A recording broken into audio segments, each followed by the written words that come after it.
Two words: behavioral incongruence. This is how secure people outsmart toxic avoidants and make them regret leaving. All right, so what is behavioral incongruence? Well, in order to explain that, we first need to understand the mind of an avoidant, specifically a toxic avoidant. Now, just so we're on the same page here, let's talk about what I mean when I'm referring to a toxic avoidant. We all know what a traditional avoidant is. It's someone who copes with intimacy by creating emotional and physical distance, often due to a deep fear of dependency and vulnerability. Okay, so what is a toxic avoidant? Well, a toxic avoidant essentially takes the traits of a typical avoidant and amplifies them to the extreme. So they not only fear intimacy, but actively undermine connection, and they'll often do this through manipulative behaviors like breadcrumbing, stonewalling, gaslighting. They thrive on creating confusion and unpredictability. That's the toxic avoidant. And as a college professor of mine used to say, the more rigid your habits, the more distorted your perception of reality becomes. And seeing how toxic avoidants seem to almost always attract really anxious individuals, there's this weird cognitive dissonance effect at play. See, the human brain constantly predicts others' behaviors based on past interactions. Because most toxic avoidants are in relationships with anxious individuals, guess how the anxious individuals start reacting when things start to go awry in the relationship? They'll chase, overanalyze, and seek constant reassurance, which of course creates a predictable cycle of pursuit and withdrawal.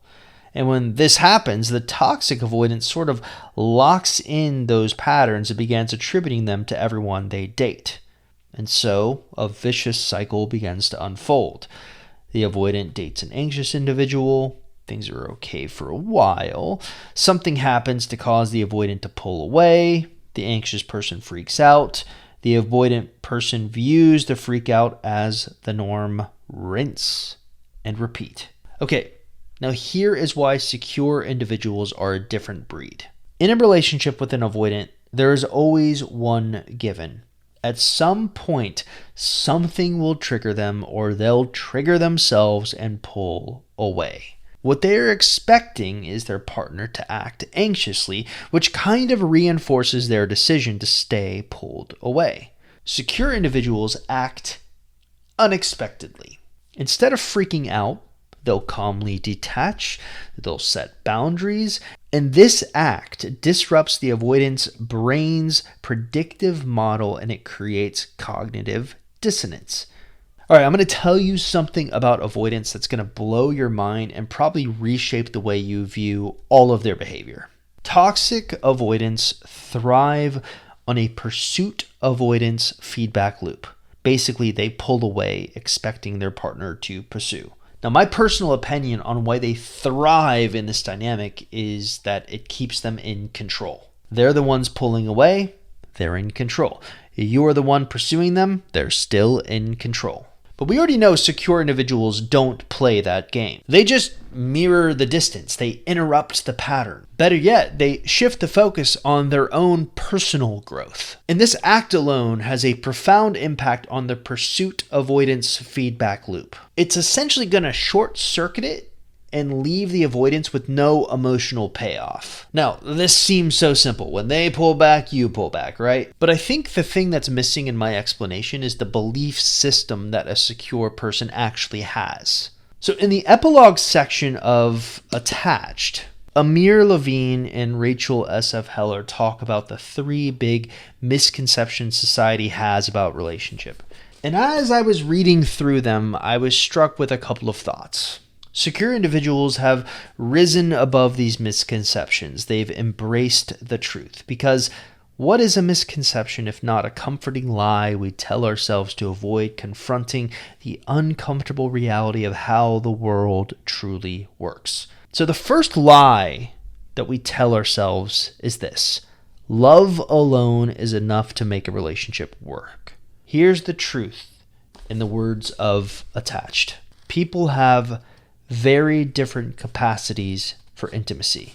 And this is a truth that is hard for many people to accept. Society loves to fantasize and embrace the idea that love conquers all. I mean, think about it. In The Notebook, boy writes girl letters for years, girl comes back, love conquers all. Beauty and the Beast, girl sees the good in a beast, love conquers all. Pretty Woman, boy saves girl from her old life, love conquers all. Sleepless in Seattle, two strangers find each other against all odds, love conquers all. Oh, and Shrek, ogre gets princess, love conquers all.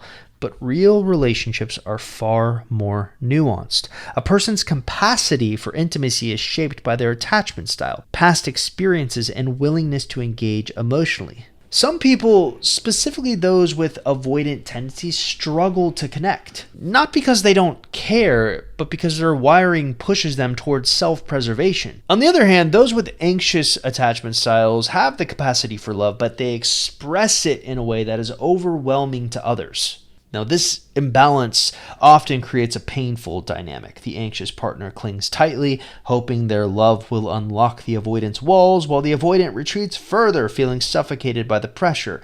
It's a cycle that demonstrates time and again that love alone isn't enough. Without mutual understanding and emotional alignment, even the strongest feelings can't sustain a healthy relationship. And for many who are hell-bent on winning an ex back or repairing a relationship with an avoidant person, this is a hard pill to swallow. What I think makes secure individuals extraordinary is their capacity to understand and accept this truth. They understand that compatibility isn't just about chemistry. Sure, that needs to exist, but it's only one part of a bigger and larger puzzle. It's about emotional capacity and shared values. They don't take an avoidance behavior personally or try to force intimacy where it doesn't exist. Instead, they focus on finding partners whose capacity for connection matches their own. If someone consistently pulls away or resists closeness, secure individuals recognize that it's not a reflection of their worth, but a mismatch in emotional availability. All right, let's move on to the second lie that society tells itself. Marriage is the be-all and end-all goal. The stories always tend to end there, don't they? The couple exchanges vows, the music swells, and the screen fades to black, leaving us with the comforting notion that all conflicts have been resolved and happiness is guaranteed. But in reality, that's when the work is just getting started. Here's the truth that Attached so poignantly makes. Mismatched attachment styles can lead to a great deal of unhappiness in marriage, even for people who love each other greatly. But I'd go as far to argue that this isn't just a marriage-based thing, it's a relationships-based thing. Whether it's a long-term relationship, a new partnership, or even a deep friendship, this applies. The emotional dynamics between the two people is what will really result in the actual connection of the relationship. Love, while powerful, doesn't eliminate the fact that challenges are naturally going to arise when two people enter into a relationship with completely different needs. Let's use our example from earlier. In every relationship, an anxious partner will crave constant closeness and reassurance, while an avoidant partner is going to feel overwhelmed and retreat. As stated earlier, this creates a dynamic of pursuit and withdrawal that will leave both individuals feeling frustrated, misunderstood, and emotionally depleted, regardless of whether they've walked down the aisle. Now, these mismatched attachment styles don't just cause unhappiness, they often create cycles of conflict and distance that feel impossible to break without awareness and effort. It's why secure individuals seem to navigate relationships so much more smoothly. They understand that success isn't about reaching a milestone like marriage, but about maintaining emotional alignment and growth throughout the journey. The truth is that no relationship or marriage offers automatic fulfillment. Relationships thrive when both people are able to understand the other person's needs, and when they can approach that challenge as a team rather than adversaries. And that leads us to the third lie society tells itself. We alone are responsible for our emotional needs, and they are not our partner's responsibility. Ooh, this is a spicy one. So I recently rewatched one of my favorite movies ever, 500 Days of Summer. And unlike all the movies I cited earlier, in the end, the couple doesn't wind up together in this one. The girl finds her happily ever after with someone else, and the guy walks away with a greater understanding of love.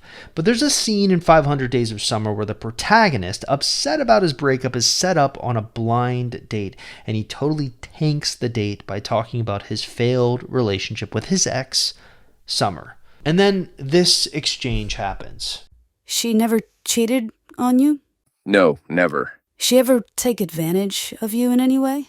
No. And she told you up front that she didn't want a boyfriend? Yeah. So what the movie is insinuating here is that Summer was transparent about her expectations before the relationship actually began. And Tom's subsequent disappointment results in his own expectations that weren't quite filled because of himself. The movie's trying to basically tell us that Summer is not misleading Tom at all. Tom didn't want to look at the signs. But if you actually watch the movie, Summer did kind of lead him on. I mean, you have the famous IKEA date. Summer role plays as if they're a married couple, giving Tom the impression of a deeper connection. You have the train ride and wedding. Summer invites Tom to a wedding, rekindles romantic moments, and dances with him. Then you have the famous party scene. Summer throws an engagement party but doesn't warn Tom and blindsides him after moments that seem to hint at a reconciliation.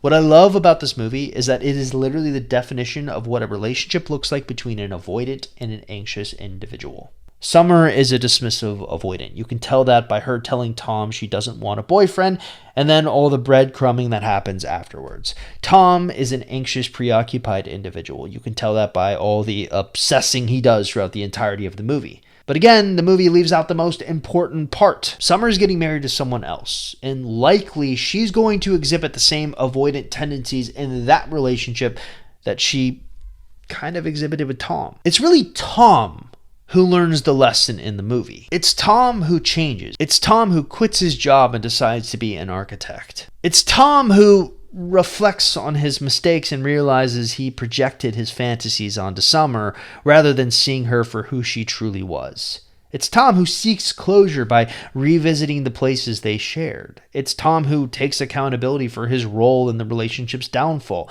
acknowledging that his expectations were unrealistic. It's Tom who embraces growth and focuses on his personal goals rather than idealizing a romantic relationship as the solution to his happiness. Summer, by contrast, doesn't really seem to change or evolve at all. The same signs she exhibited with Tom, her ambivalence and mixed signals, well, they're likely going to surface again in her new relationship or new marriage. But the movie's over by that point.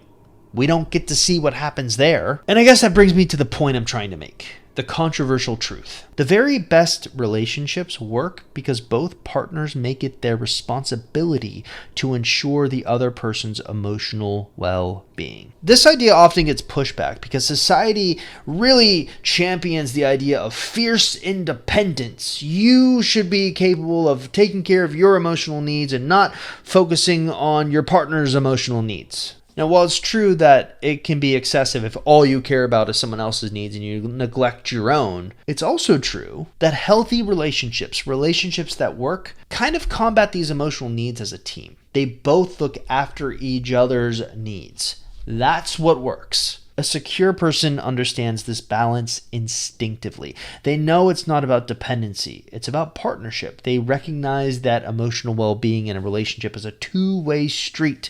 When a secure individual notices their partner making an effort, offering comfort, listening, and showing genuine care, they reciprocate, and they build a foundation of mutual trust and support. But here's the catch. A secure person isn't afraid to walk away when they realize that it is becoming one-sided. They don't cling to relationships where they're expected to do all the heavy lifting. Instead, they value themselves and they trust themselves enough to know that good things will come their way if they take a step back and move on to a different partner. This is what separates a secure individual from a person that is stuck in a toxic dynamic. They don't mistake love as a license to tolerate neglect. They know that a true partnership means that both people are going to show up for one another. Not just in words, but in actions. They're looking for a commitment that goes above me or you. For secure individuals, it's about us.